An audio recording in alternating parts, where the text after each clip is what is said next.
And I went, wow. oh, my gosh, we're on to something here. And so then as I found that some of them did not stop, it forced me into discovering what else had rich in glutamic acid, and that's when the big four were born that I'd write so much about. Dairy products, casein, super rich in glutamic acid.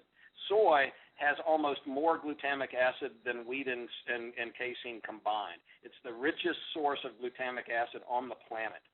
Okay, corn, which is the fourth member of the big four, with gluten, casein, soy, and corn being the big four, corn doesn't have much glutamic acid, but it is one heck of a neurotoxin. Okay, and this is one of the hot topics in the autism community right now, is what corn is doing to the neurons of children. And boy, I've got a whole lot that I write about corn now. But then the other foods that are rich in glutamic acid are nuts, seeds. All legumes are super rich in glutamic acid, and then all of the gluten grain substitutes. Your millet, your flax, your amaranth, sorghum. All of the grains are rich in glutamic acid.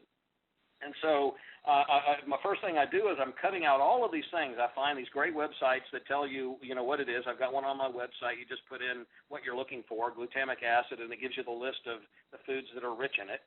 And I cut out all of these things in the dog's diet, and then I was approaching 100% response rate. Not all of them stopped seizing, within 24 hours like some of them did, but persistence and grilling the owners to find out what they were really doing wrong, and those that didn't stop, then we had a phenomenally high success rate. So I started writing on neurology boards on the internet and tapped into brain talk communities out of Mass General and started sharing this with people, and I started getting more and more people who are doing it, and next thing you know, I've got a large following of people who are following this diet.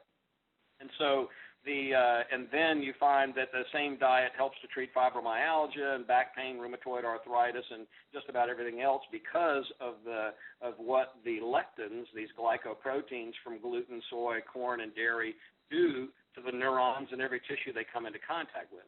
And as you know, the number one organ in the body that is negatively affected by gluten, other than the lining of the gut, is the brain.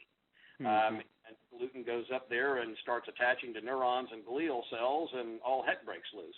And then once they're diseased enough and the malnutrition from the gut's taking place badly enough, then the glutamic acid from these foods go in there and bombard these sick neurons and glial cells, and you get seizures, you get neurodegenerative disease, you get fibromyalgia, lowered pain threshold, you get all of those symptoms, and when you eliminate these things, then miracles happen. That's phenomenal that you made that correlation so well in dogs. I came about the same kind of a generalized same conclusion, but mainly for me it was just I was just thinking in terms of common sense. How many dogs have you ever seen browsing around in a wheat field or a corn field or any other type of grain field? That's right. Just grazing on the stuff. They're chasing animals, or they're hunting in packs. They're eating meats and they're scavengers to a large degree too, picking things up off the ground. But never do you see them eating the grains. But that's phenomenal that you were kind of able to piece that together, the glutamic acid concentration. I think that's really important for our listeners to hear. I oftentimes tell people to go grain free. One of the reasons I tell them is that there's actually a form of gluten in all grains, right. And it hasn't really been adequately studied to be, in my opinion, to be considered as a safe alternative or a safe substitute. Right. And when you consider the high rate of refractory disease in patients with celiac, and when you consider the high rate of subsequent autoimmune diagnoses in these patients, that they just don't get better. They get some better, but they just don't get fully better. Then it all kind of starts to make sense a little bit. Well, and I found those things. You're absolutely right, and I found those things through personal experience because, again, 10 years ago, I was as ignorant as anybody else on the planet about all of this. Fortunately, I had the medical foundation to be able to start absorbing it and doing some applied knowledge. And so, I learned this exactly how I write about on my website, and that will ultimately be in my book. I went off of gluten, and I felt so awesome. And so I'm struggling for something to find things to eat, especially dessert. And so, you give up the cookies and the brownies and all that stuff, and you start eating ice cream and things like that, cheesecake. or something, and all of your symptoms come back. All of them, the chronic fatigue, the passing out after meals, the pain, and so I go off of dairy, and my health goes up to a whole nother level. It's like steps, like going up the steps of the pyramid, and finally reached the pinnacle not long ago.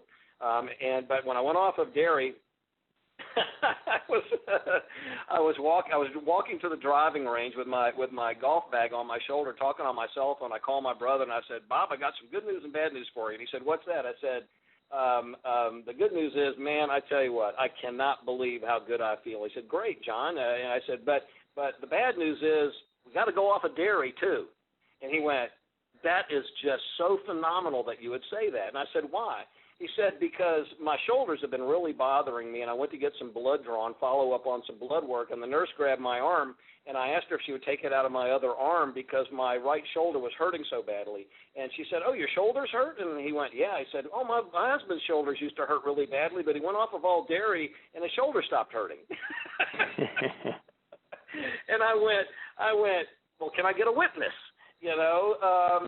But the crazy thing is, I hate to speak badly of him because he's such a great guy, but he's drawn his line in the sand. He's still eating some dairy products, and he's still fighting some inflammatory bowel disease and some symptoms.